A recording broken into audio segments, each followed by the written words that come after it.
Okay, good morning po sa inyo mga kapatid. Pag-usapan natin ngayon itong sa impeachment ni Sara. So, hindi ba't recently lang naglabas ng kautusan ng Korte Suprema na kung saan ay sinasabi na, yung sinasabi ko po na parang ni-remand lang nila sa House, parang kinopya lang nila yung remand na ginawa ng Senado sa impeachment ni Sara. Yan. So, nagdemand po sila diyan ng sagot pareho nung sa House. Yan. Ang napansin ko lamang po dito ay wala pong TRO, which is ang TRO ang pinakahinihingi ng kampo ni Sara. Mag-issue kayo ng TRO tapos ibasura nyo yung impeachment. Yun ang kanilang hinihingi eh. So ito yung en banc resolution ng Korte Suprema na yan yung mga in-address nilang mga tao. Hinihingi nila na sagutin itong mga to. Yan, yung status daw ng tatlong complaint na na-file na. Tapos ito yung na-archive na. Then yung pang-apat, yung grupo ni Sandro yung sumulat daw, yun yung naging articles of impeachment at na-transmit sa Senado.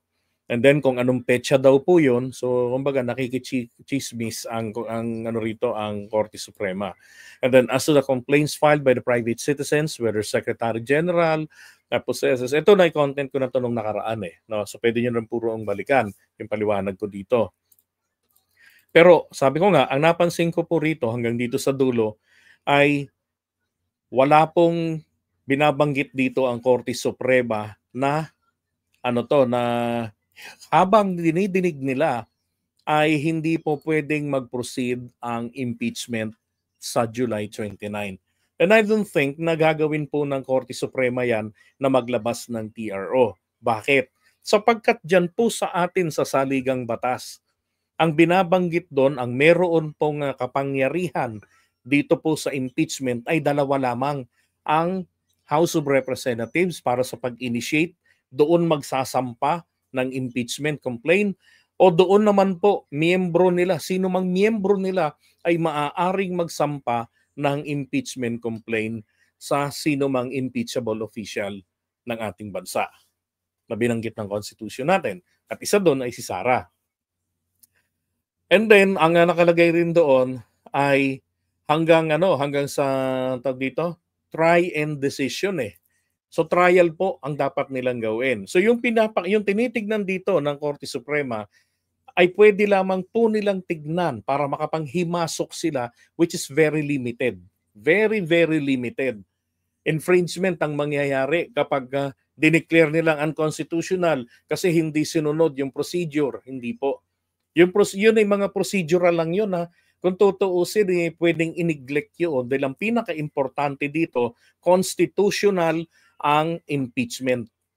Yung impeachment mismo, constitutional. Kung may sabit po yung proseso, kung sa tingin nila na hindi nasunod, hanggang dun lang yun. Pwede lamang pong patawan ng House of Representatives ito pong Secretary General nila. Kung sasabihin na wala naman pala siyang kapangyarihan para hindi agad dalhin sa Speaker. Hanggang doon lang yun. Kasi meron pong internal rules ang House of Representatives.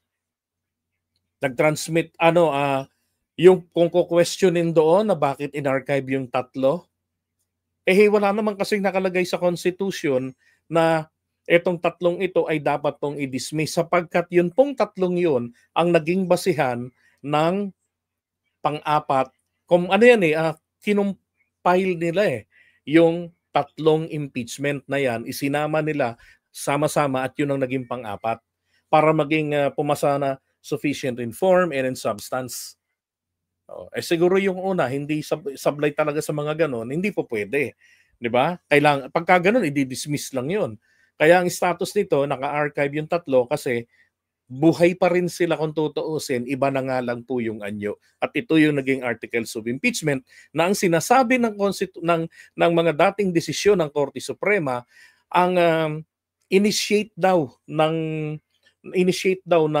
kung saan umaksyon ang Kongreso yung na-refer sa Justice Committee that triggers the day 1 of the 365 days rule, yung 1-year bar rule period, para si Sara ay hindi po masampahan uli ng panibagong impeachment. Pagkatapos naman ng fourth impeachment ay wala naman nang isinampalaban sa kanya.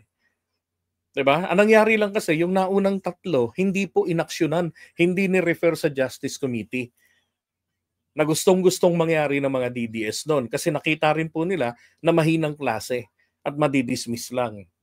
Oh. 'Di ba? So itong nakita ko rito, wala po silang hinihingi na wala pong grinant ang Korte Suprema ng TRO rito at hindi niya pwedeng gawin mag-grant ng TRO diyan. Dahil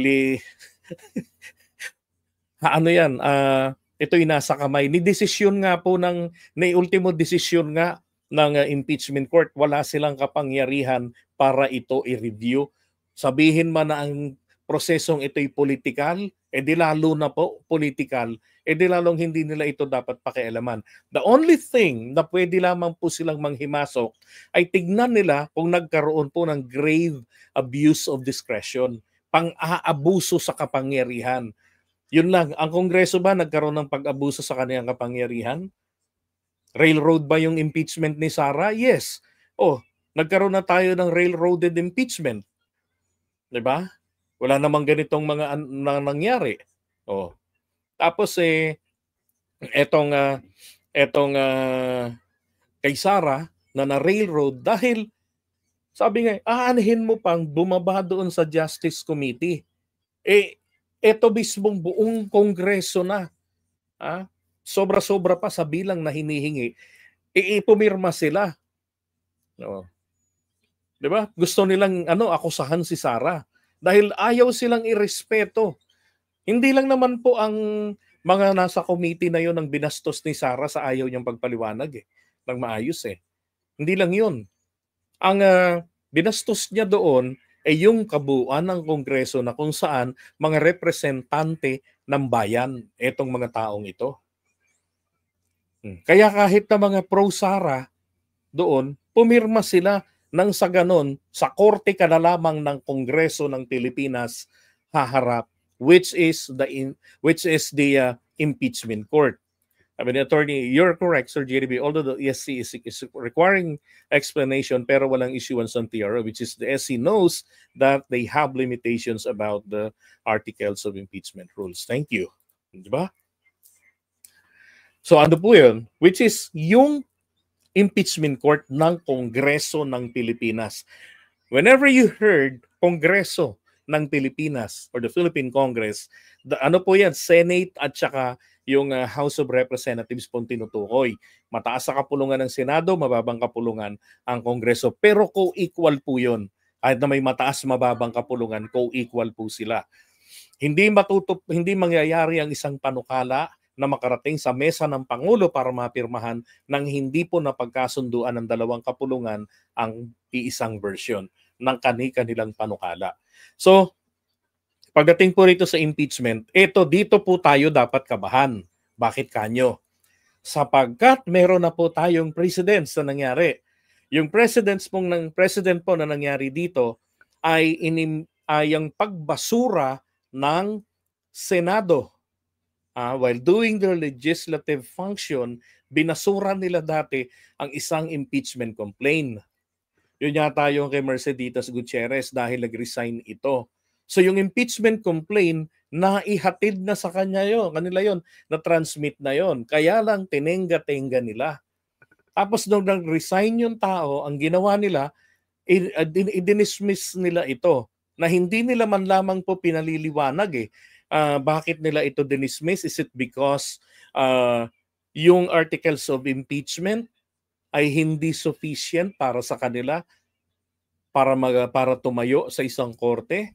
Hindi, dinismiss nila ito dahil po nag-resign yung tao. Which is dapat nga ang ginawa nila, tinuloy pa rin nila yung impeachment Sapagkat ang impeachment po, dalawa po ang parusa. So kung nag-resign, hindi na pag-uusapan dito ang pagpapatalsik sa isang impeachable official sa kanyang pwesto. Bagkus ang pag-uusapan na rito ang isa pang penalty. yung dapat ba siyang tanggalan ng karapatan na humawak pa ng mga pampublikong posisyon?